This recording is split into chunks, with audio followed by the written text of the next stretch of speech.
Hello everybody, and welcome to some more No Wrestling! It is we, that's right, the Royal Nintendo Wii. Mark Silvester, along with me, the man, the myth, the legend, that is Loser Quest, Calc, and what a movie! Oh, and how did you go? The one you're on. The one I was fucking on. How do you game? Tony! Hello. I can't believe you forgot how to get. I know. I was thinking, the one I always should remember, the one I was fucking on. I think I should be not called the Royal Nintendo Wii, the Nintendo Wii U. Yes, because I'm a failure at everything. No, you're not, Tony. You have a very successful YouTube channel, mate, with over moderately 2,500 subs, mate. Subs, you know, moderately. It's all good. Yeah. How are you doing? You're excited? I'm very excited, mate. Very excited to show you what, in my opinion, when wrestling is done right, just how much of a majesty and how amazing it can be. Yeah, that's good. Is it one of your favourite WrestleManias for a while, or has there been better ones recently, or what? I probably would say as a match, it's one of my favourites just because of the spectacle and because of what it did, and obviously at the end of the match of what it was. Yeah. But otherwise, there's been a few other ones that I like more, but I think this would definitely be in my top 5 matches. This is one of those matches that I think, even though the match in itself is quite long, it's something I would show to people to show why, when wrestling is done right, a bit like with Rock versus Hogan or Savage versus Steamboat or Bret Hart versus Steve Austin, why when wrestling is done right and why it's really, really good, just how it can be the greatest thing and the most cinematic and interesting thing ever. I think that goes along with a lot of things though, because you even mentioned the comparison to like Endgame and stuff, and like you can do comic book movies right, and then you can do it very wrong. Yep. And you've seen that had its ups and downs, and indeed, yeah, it goes along with any kind of entertainment is like that. Yeah. Oh yeah, totally. And the match we're talking about, guys, is Cody Rhodes versus Roman Reigns for the WWE Championship from WrestleMania XL Cody. Roman Reigns will defend his title against Cody Rhodes, who hopes to finish the story. However, it will be contested under bloodline rules.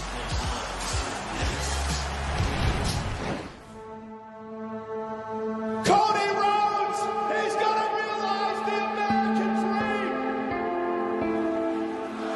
dream. This is the part of the story that you grow up dreaming about. The moment you envision as a child, right before you etch your name into history. Unfortunately, reality doesn't always have a happy ending.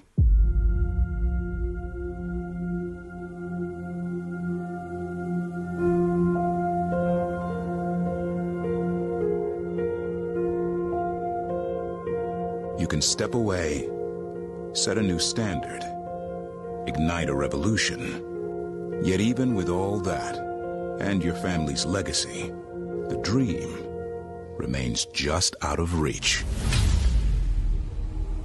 Sometimes, you just won't be better than the absolute best. 3.5 years as the undisputed champion, still running every city he walks into. Who's on your Mount Rushmore? This man is his own mountain. Roman Reigns continues to march his way through history. The one thing that is consistent in this game is that man is still champion. But who said that's where the story? You're not fit to be on top. You're not fit to be the face of this company because you don't ever deliver. You're irrelevant. The chance to finish the story is alive and well. You know, you cheated me. I had you. I want that title, and I am coming for it. I am coming for you. Roman Reigns will end your story tragically. Cody, he's lucky to be here. This is our mountain. We run this business. That's all you will ever be is number 2. Because I'm number 1 forever.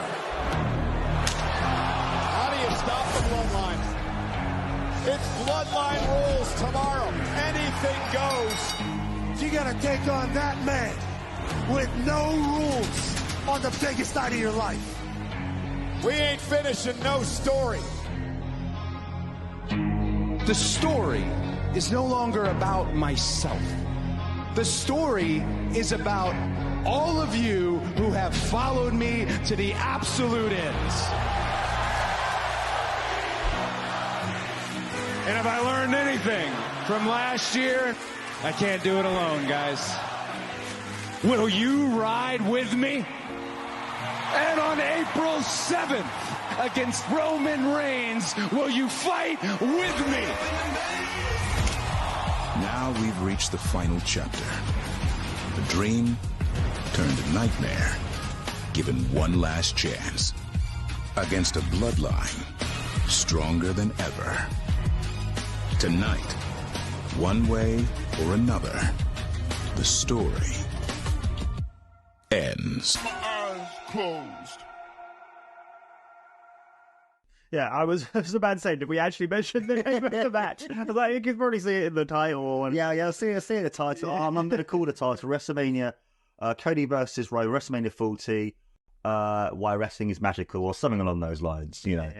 Because it's a magical moment. It was a magical night. And I think as well, because it was, in a sense, the end of the story, and I think what also helped it too, you could feel that difference in the feel. You can feel it being, in a sense, the Paul Levesque era, the Triple H era, because he's the guy who's the booker, the person who basically runs the whole storylines and creative of WWE. And you could just feel that the freshness and the epicness as well too, where I kind of feel like if this was Vince, it would have not been as good, if you know what I mean. Okay, yeah. He just wouldn't have had that magical touch. No. Compared. No, and the announcing I don't think would have been nearly as like natural sounding or as like, you know, as it would have been if it was. So was he very stubborn and stuck in his ways? Yeah, very much. Yeah, he used to make sure people would never say the word wrestling. He would make sure that they. Why? Because he's an idiot. He wants it to be sports entertainment. It must be sports entertainment. It's like, no, it's professional wrestling. That's what it is. It's professional wrestling. It's just. Yeah, he was a very bizarre man, and that's why I'm glad he's has wrestling in the title. Like, yes. What in their name? At one point, he wanted to change the name, but everyone else was like, no, it's WrestleMania. Keep it as WrestleMania. So bizarre. Yeah. Sometimes you wonder how these people get in control and the decisions. You do, don't you? Yeah, I know. Yeah, no. But I just think, for me, it's just so interesting as well, and also as well, like the feel of when they're doing the announcement of the wrestlers in the ring. It's very much has more sort of like the boxing, more sports feel being like in this corner, and then it's like the challenger with the name and then champion with their name and stuff. Just gotta make sure not to say "Let's get ready to rumble," right? Yes. Then might get to you. Then again, back in the day, actually on WCW, Michael Buffer actually used to announce the matches. Oh, is he the guy who used Let's get ready to rumble? Yeah. Okay, cool. But apparently, he's very much like, even if anyone uses it, like me and you could say it now. Yeah. And he's like, make sure you tell people when it gets used, because we could sue them. It's my. And it's just really? Maybe cut all this out there. I'm just like, fucking hell, Michael Buffer, you're a twat.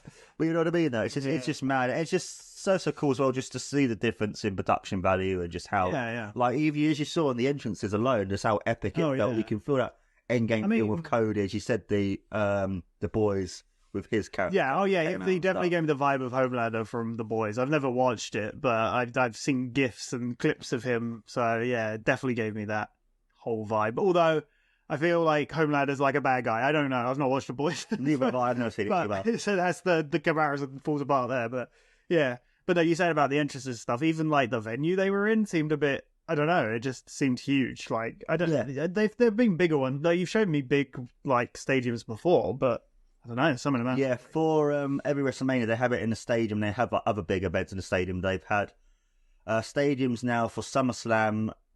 And the Royal Rumble, and they also had one in Australia as well, like a 60,000 stadium too, and it's really so cool just to see those amount of people there, like adding more to it as well, and the sound as well was so cool, because when Cody's theme was like, whoa, the whole crowd did that, and you could hear it as well too. Yeah. And that even happened after when he won the match. Yeah. Spoilers, he wins.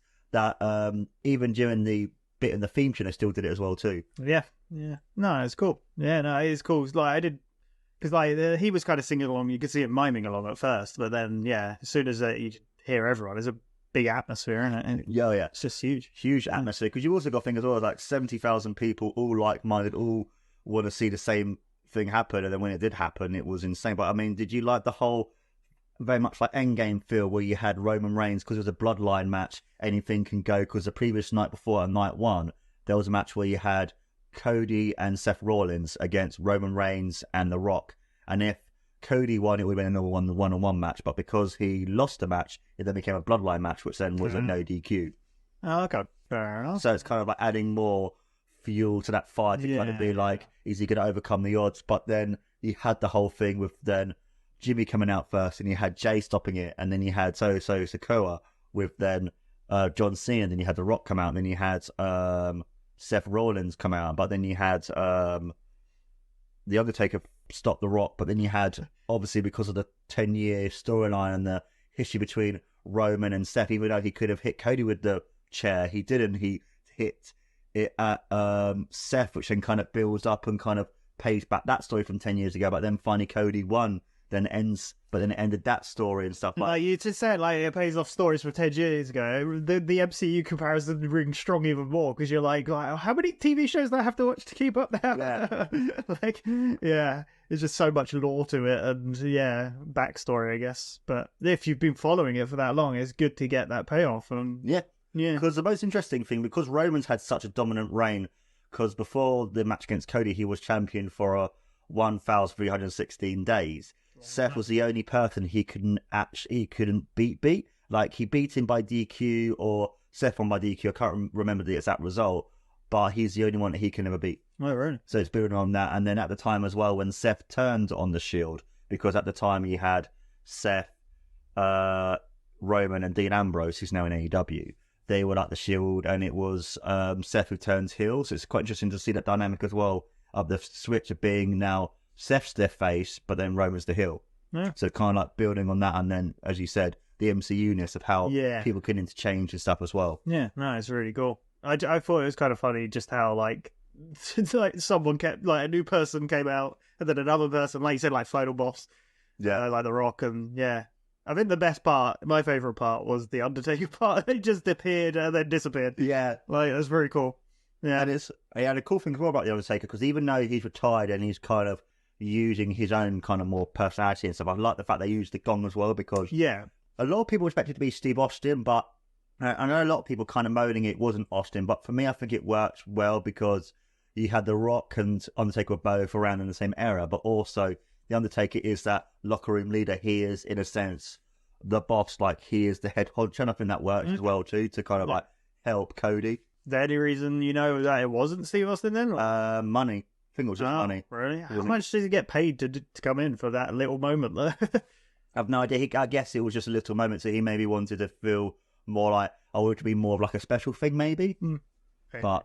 But then again, it worked still. I thought it worked really well. And then you had Cody finally winning. Yeah, I thought that was a really cool moment in the crowd. And did you like the commentary when it was the count? The count was like finished the story. So count. It was like that as well too. Yeah. No, it's cool. And you got some of the crowd reactions, which is really cool, which goes with some of my, like, when we watched it, I compared it to Sunny, which, because obviously you said it was at the Eagles Stadium. Yep. It reminds me of that. They did an episode, like, based around the Super Bowl. And then you obviously had, the Eagles won. But then they, in the credits, played real life footage of the actors reacting to it as well, which was really wholesome and really cool. So cool. It's kind of like the same thing here, showing the crowd reactions, and like there was a guy, they just showed that he looked shocked. Yeah. That's the cool thing about the crowd. You want to have that amazing crowd reaction, because there's been many amazing crowd reactions. There's one that they turned into a meme of, when the Undertaker lost the streak, you had that man in the shirt, that's Daniel Bryan's shirt, being like, with his face aghast. You had Miz Girl, she's another big one. You had Brock Lesnar guy. You had the guy who was the name. Yeah, you had another guy who was at this CM Punk return at WWE going, Chicago. And you have these amazing fans, these amazing people. Yeah, and it kind of shows why, like I said, when wrestling is beautiful, it's like you get so invested in it. Because even when we were watching the video back and you see Cody give his mum the title belt, I was still welling up, because it's still it's so cool because I remember when he was it clearly means a lot to people, especially you and like other like the fans there, like you were saying. So yeah, it's cool to see that reaction. Like, yeah, and I think because Cody is such a nice guy and he's someone that all the fans feel connected to and they love so much, we have that sort of like appreciation for him more as well, because we kind of, in a sense, feel like in a way we are him, if you know what I mean, because he was floundering in WWE, decided, you know what, I'm going to leave. This was after his dad passed away, which was really sad, back in 2015. Dusty Rhodes, an absolute legend. I think I showed you as one of his promos, the Hard Times one. Yeah. And then he went off to do some independence, which I saw him live a couple of times. My friend Richie, who's also appears on the podcast quite often when we do Rev Pro shows and stuff, he met him, so he's a really nice guy and stuff, and then he ended up starting AEW, then he came back to WWE, and then it's just so cool just to see him do what he's done now as well. Yeah. No, it's definitely an achievement, right, after everything as well. Yeah. And I think as well, it also shows just how that when you actually leave the story to breathe and to let it like continue, because so many people were annoyed last year when Roman beat Cody, because at the press conference they were like, just give it time, guys. It's not the end of the story. It's only at the third inning, as it were. But because of Cody having to fight through all these obstacles and then win the Rumble again and then get taken away, but then actually being like, because everyone moaned, The Rock was like, actually no, the fans don't want it, I'm now going to turn heel, turn against Cody, and then obviously the final boss thing and stuff, and then to finally win it, it was kind of like, actually guys, like if you let us breathe and not just have that reaction straight away, it'd just be like, you know, just see what happens, and then we had some great story. Yeah, no, definitely. Yeah, you want that build up. You can't. It's like with any story. Like some people want instant gratification from a story and all the answers and all the like. They want the happy ending straight away. But no, you need to build it up. I mean, I know we've talked about the MCU a lot, but that's what made Endgame, like Infinity War Endgame, so good. Like I don't remember last time there was so much hype for a film like for Endgame. Like. Because the build up was insane. Like we had to wait a whole year after Infinity War for the thing, and they've built that up for 10 years previously. So whereas nowadays it feels a bit more like they're just chucking spaghetti at a wall and seeing what sticks. Do you know what I mean? Yeah, I know. Totally. Not like really planning it. It just feels like it's just it feels rushed, which is not satisfying at all. No. So yeah. No, but that's the good thing about this story as well, though, because it's with Paul Levesque. It's because unlike with Vince McMahon, it always used to be like script rewrites and all this other stuff. But nowadays, with how it's like modern day, he wants to let it breathe, let it build up, and then when it comes to that proper crescendo, when it should happen, it happened, because you've got to think if Roman lost last year, even though it would have been an epic moment because Cody won, it wouldn't be as epic as it is now because Roman wouldn't have had the extra long reign. He would have gone over the 1,000 days. Yeah. Made it seem more bigger as well. Bit more epic. Yes. Yeah. Like, there's the opposite of that though as well. You can stretch out a story too far, and then it loses all steam, and then people get tired of it. But it seems like they've hit the right balance. And I think as well, because it was at Mania as well, it was a perfect time to end it. Where I think if they were like, now we'll leave it, we'll want him to beat Hogan's reign, which was over 1,400 odd days. I think it was his reign back in 84 to 88, early 88. That they were a bit like, people would have just been bored and be like, what the fuck? I think. Yeah. Like other comparisons I can think of is like Game of Thrones. They've rushed completely where they could have. Oh yeah, let it breathe. Yeah, massively. And not that I've seen it all. I've seen bits of it. We saw the last season. I've seen the last season. Yeah, weirdly, which was the worst season. I didn't mind it. I just felt it was just far too. It was too rushed. Yeah, and then there's the opposite. Like I've not watched this either, but I've heard like The Walking Dead felt too stretched. Like it kept going where it could have ended sooner. But you've got to. There's a weird balance. Perfectly balanced, like Thanos said. Yeah, which has all things should be. Yeah, which is, for my opinion, I think this match and Breaking Bad was the perfect amount of length. It didn't overstay its welcome. It was a good length. Yeah, and well, like a show that not many people watched that we watched on the channel was Mr. Robot. And they planned the story from the beginning. He had the beginning and all planned. And then everyone was like, "Oh, it's cancelled after 4 seasons." He's like, "No, this is the end of the story. I've wrote it. It's done." Yeah. There's no more to tell after that. We've got the story wrapped up. Yeah, because I think as well it shows just how good of a creative mind that Paul Levesque was, because originally, before injuries happened, like CM Punk had his injury, it was going to be Seth versus Punk, but then Seth had his injury, so he wasn't able to do as much. and then they were like, okay, then The Rock's now coming in. It's just so interesting to see, like, because even though a lot in wrestling, especially in WWE with Paul Levesque, he likes to kind of like have that being, all right, then what we're going to do for Mania next year, and then build it back up. Yeah. But through injuries, it kind of shows how good he is. A bit, all right, then we've now lost this puzzle piece. We're now going to put this puzzle piece in there instead, or chess piece, or however the ad usually worked as well. Yeah, rearrange pieces of it. Yeah, I mean, that shows someone who's good at storytelling as well, if you have these obstacles, because that like happened with Breaking Bad, it happened with other things, like writer's strike happened, and then like, what do we do now? Or like if an actor passes away or something, like sadly, like you have to, work around it, and some people can work stories really well like that, and others just fall apart. Yep. Like Heroes. The writer's strike killed that show completely. I'm surprised, like, this writer's strike, an actor strike that just happened, hasn't caused more problems. It seems like there's not as many problems as I thought there would be at the moment. At the moment, yeah. I don't know if it's going to happen in, like, I know a lot of things got delayed, but yeah. But also as well, maybe it might be one of those things too, because I remembered it from that time ago. They're like, all right, then we're going to have maybe things in the pipeline ready to then. Yeah, rather than, trying to bodge your way through it. Yeah, and also because it was a kind of a different strike as well, wasn't it? There was another one with, like, when it was to do with like AI and stuff, and I think as well a lot of the Screen Actors Guild and all the people, the actors, were very much for it as well too, which is good to see. So many people be like, I'm not. I mean, even Christopher Nolan, he was like, no, I'm not publicising anything I do with my film. I'm not doing any interviews. And as soon as it ended, it was like, okay, we're now going to do interviews and stuff, which I think for me worked really, really well too. Yeah, so that just shows when you get spanners thrown in the works, you got to just kind of adapt. Mm-hmm. Yeah. Oh yeah, so what do you think about as well about all the good guys / faces coming into the ring to celebrate with Cody? No, that's really cool. Yeah, that is cool. Yeah, it just shows how much people wanted him to win. I guess it might have been the other people celebrating with if he didn't win. Do you know what I mean? But yeah, of course, it's cool. Yeah, but also as well, a lot of the wrestlers who came into the ring also had their history with the bloodline as well. Like LA Knight wrestled Roman Reigns, so did Randy Orton, John Cena did, and so Sikoa. Kevin Owens did, Sami Zayn did. They all had that big thing because the last year you had Sami Zayn having that epic storyline with the bloodline being a part of it.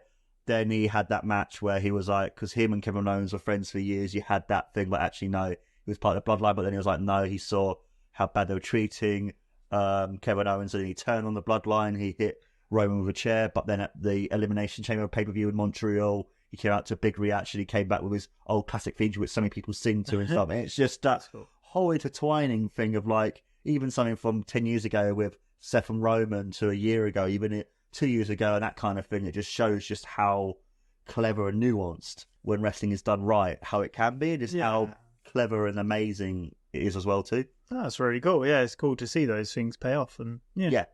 No. And the cool thing as well with CM Punk coming out, he came out because he's been friends with Cody for years. They were in AEW together, and I thought that my favourite bit of that moment as well was when his mum came in, because when his mum came in, you saw him give his mum a hug, and you could hear Michael Cole going, "This is why I love professional wrestling," which is really interesting because for many years Vince was always like sports entertainment. Now it's professional wrestling. It's so bizarre.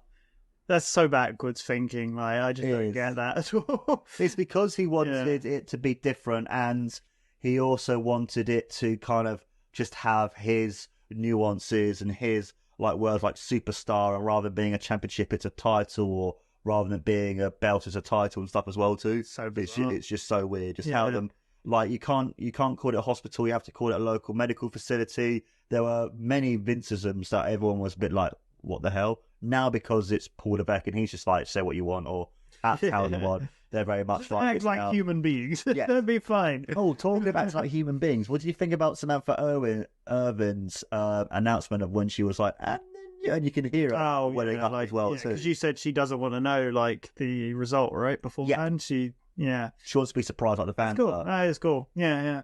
That's no, I like it. Like you said, it adds a human touch and makes it feel a bit more real and not so simulated, I guess. Or because with Vince, there were many times the announcers felt really simulated. Like Michael Cole, like you can hear the freshness and just the emotion in his voice. Where for many years he just sounded so robotic. He was very much just like, "This is this thing. We're on Twitter. We're on this. We're on that." And it's just like, "It's our job. Let's perform the task." Pretty much. Yeah. just shows how out of touch some people are, I guess. Yeah, totally. And it happens in other things as well. Like we've seen it in gaming and stuff, like big, like the CEOs and stuff, and big publishers interfering and just making things worse. It's just like, oh. They are indeed. I'm pretty sure. I haven't seen it yet. Obviously, me and Claire have reacted to Smiling Friends, and I'm pretty sure the first episode of season 2 came out for a special on April Fools.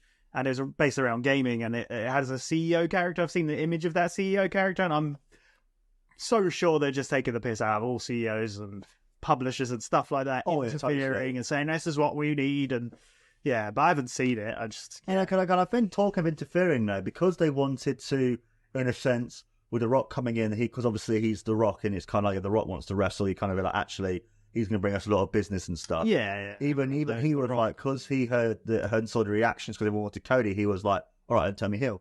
Where with Vince, he would have been like, nah, we're going to keep The Rock as a face. We're going to have it then this match. But actually it worked more. Yeah. Because The Rock was like, no, I'm going to turn heel. Yeah. No. So how long was he face for? Literally a week or two. Oh. Almost a week or two. He came back. He came out to say he wants to challenge to be the head of the table because Roman's thing has been head of the table. And then Cody kind of gave The Rock the title match, which a lot of people being like, why they done this? It's really stupid. And then at the WrestleMania press conference thing to build it up, Cody was like, no, I want to fight you now. And then that's when The Rock turned heel and then joined with Roman. Yeah, and I've heard, I don't follow too much, but then I saw people saying he plays a bad guy much better. And oh yeah, he plays a really good bad guy. That's why when The Rock was at his best, when he was a face, he was still had those bad guy tendencies. Bit like Austin. And naturally he's a heel, but because of how cool and awesome he is, he works well as a face because The Rock would literally rip into anyone, doesn't matter who they are, called him Rudy Pooka. And then his catchphrase became so popular that Vince was like, actually, we'll turn him face. And then he still had those catchphrases. There was this one amazing promo where a lot of people felt so bad for Billy Gunn because they thought he buried him. But the Billy Gunn time was like, I thought it was hilarious. Because there's a moment where The Rock was in the ring, it's like, and the heavens open and God talks to you.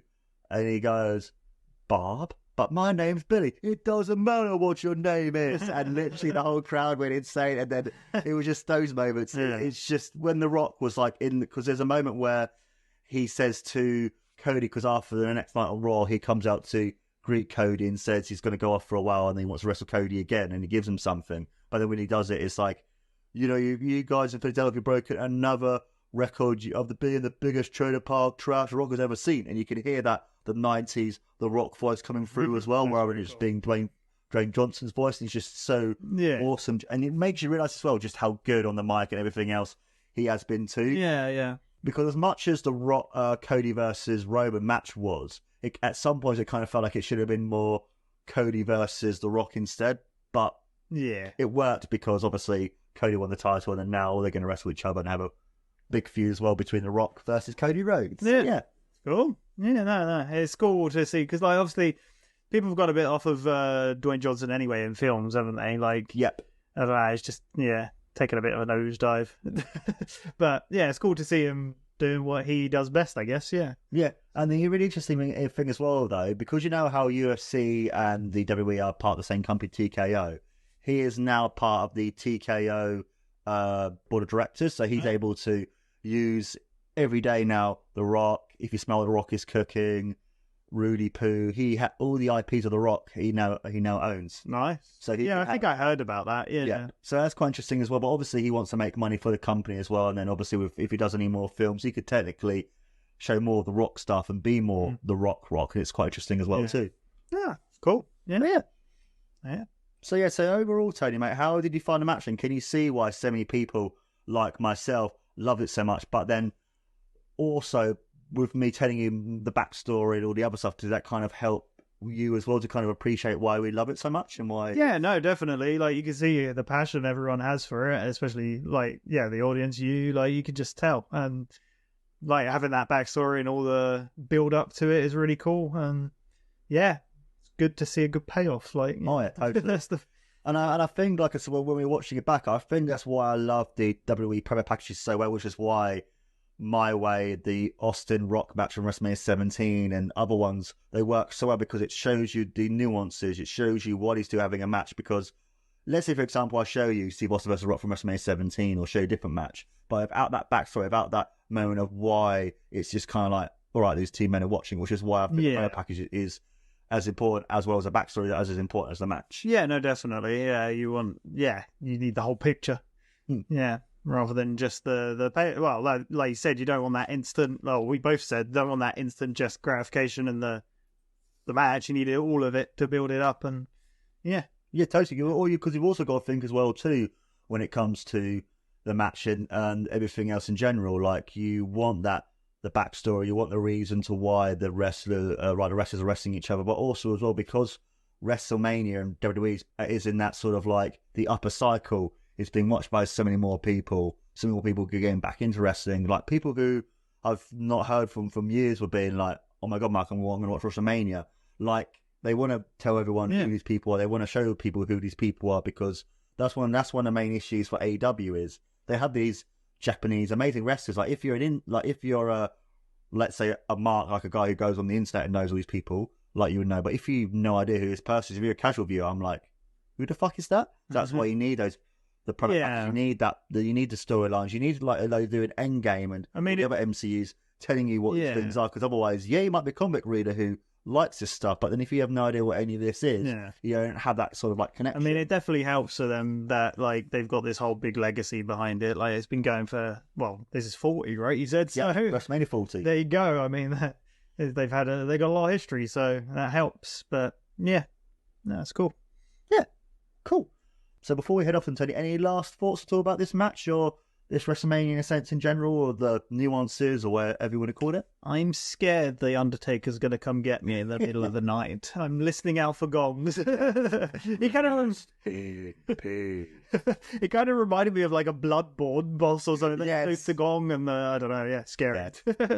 That's it. Really, that's my only thought. That's fair enough. So yeah, guys, we've been Know Your Wrestling. Let us know in the comments below what your thoughts are about this amazing match, and do you love it as much as we do, and do you think this is one of the reasons why when professional wrestling is done right, it is the most beautiful thing in the world? Like, it's so cool. We have been your amazing hosts, as always. Mark Silvester, along with me, with the man, the myth, the legend. That is Tony. Yes, I've been here. Yes, he has. This has been Know Your Wrestling, guys. Take care, and always remember... Can you smell what Tony's cooking? I'm hungry. I'm going to cook some food. Me too. Wrestling has more than one royal family.